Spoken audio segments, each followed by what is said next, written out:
اللہ والا نیکوکار اور یہ کرام اس میں خواجہ گری نواز ہے کہ نہیں؟ خواجہ گری نواز ہے. حضرت خواجہ غریب نواز رضی اللہ تعالیٰ عنہ، آپ کا نام حسن ہے. آپ معمولی شخصیت نہیں ہے. حضرت خواجہ غریب نواز رضی اللہ تعالیٰ عنہ کو سرکار دو عالم صلی اللہ علیہ وسلم نے آپ کو ہجرت کا حکم فرمایا کہ اجمیر ہندوستان کے سرزمین میں جاؤ، اجمیر محلہ میں، وہاں تبلیغ دین مبین کرو. حضرت خواجہ غریب نواز رضی اللہ تعالیٰ عنہ آپ تشریف لائے. آپ نے آ کر پرچم اسلام کو بلند کیا. تو تمام ہندوستانی ہونے کے ناطے ان کی ذمہ داری ہے کہ خواجہ غریب نواز کی بارگاہ میں خراج عقیدت پیش کیا ہے. ان کا احسان ہے کہ دامن اسلام سے وابستہ ہیں. حضرات محترم، حدیث پاک میں آیا ہے، مصطفیٰ جان رحمت فرماتے ہیں، من تشبہ بقوم فہو منہم، جو جس سے محبت کرے گا، وہ اس کے طریقے کو اپنائے گا، اسی کے ساتھ کلمہ دار محشر میں اٹھایا جائے گا.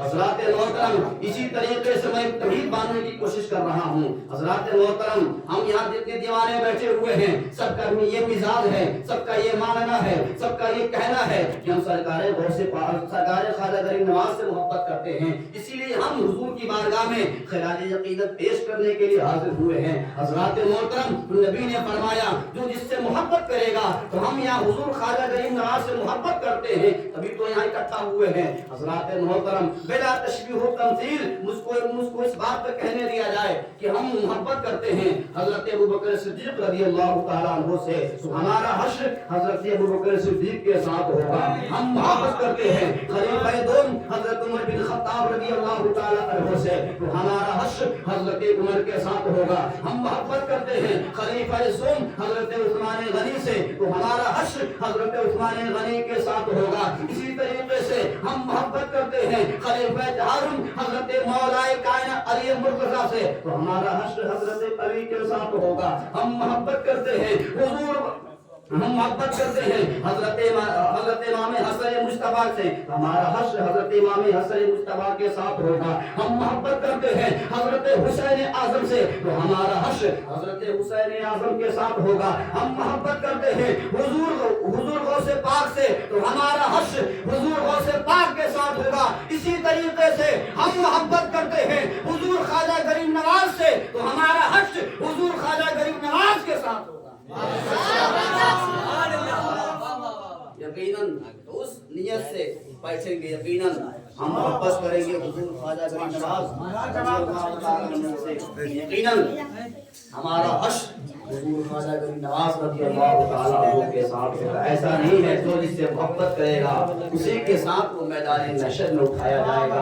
حضرات محترم، جو جس سے محبت کرے گا اسی کے طریقے کو اپنایا جائے گا. حضرات محترم، اسی تناظر میں آئیے دیکھیے، ایک طرف اس ہندوستان میں بہت سارے فتنے وجود پر ہیں، فتنے جنم لے رہے ہیں. ایک طرف فتنہ بدعقیدوں کا تیزی سے ہے، کئی فتنہ وہابیہ کا ہے، کئی فتنہ دیوبندیت کا ہے، کئی فتنہ اہل حدیثیت کا ہے. اسی میں سنیت ہی میں رافضیت کا فتنہ بڑی تیزی سے ہے، خارجیت کا فتنہ بڑی تیزی سے ہے. حضرات محترم، اجمیر محلہ میں جو مجاور ہیں وہ کہتے ہیں کہ امام اہل سنت اعلیٰ حضرت رضی اللہ تعالیٰ عنہ نے حضور خواجہ غریب نواز کی شان نہیں بیان فرمائی ہے. میں ایک جملوں میں یہ بتا دینا چاہتا ہوں، حضور خواجہ غریب نواز جو بولتے ہیں، جو اس کا یہ کہنا ہے حضور خواجہ غریب نواز کی شان میرے امام نے بیان نہیں فرمائی ہے. ان کو میں بتا دینا چاہتا ہوں، امام اہل سنت نے ایک ہی جگہ بیان کر کے حضور خواجہ غریب نواز کے تمام کمالات کو بیان کر دیا ہے. فتاوی رضویہ کے اندر موجود ہے. فتاوی رضویہ میں جب پڑھا جائے گا حضور اعلیٰ حضرت فرماتے ہیں جن مقامات پر دعائیں قبول ہوتی ہیں ان میں ایک مقام ایسا ہے جو حضور خواجہ غریب نواز کا مقام ہے.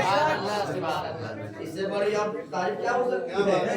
جو ساری باتوں حضور اعلیٰ ہے کیا ہے. جس جگہ پر مومنی کی دعائیں قبول ہوتی ہیں ان جگہوں میں ایک جگہ امام حضور خواجہ غریب نواز کی جگہ آپ کا بیان محبت ہے. حضرات محترم، یہ رافضیت کی بولی ہے، رافضیت بڑی تیزی سے بڑھ رہی ہے. آپ جان لیں کہ رافضیت سے کہتے ہیں رافضیت کی تیزی سے پھیل رہی رافضیت، خارجیت بھی پھیل رہی ہے۔ رافضی اسے کہا جاتا ہے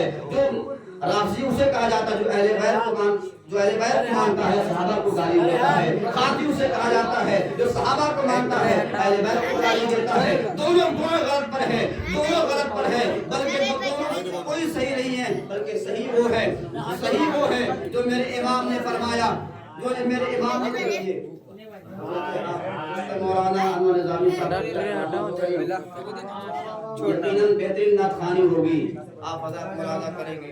درود پاک پڑھیے، اللہم صلی علی سیدنا شفیعنا نبینا حبیبنا مولانا محمد بن وسلم۔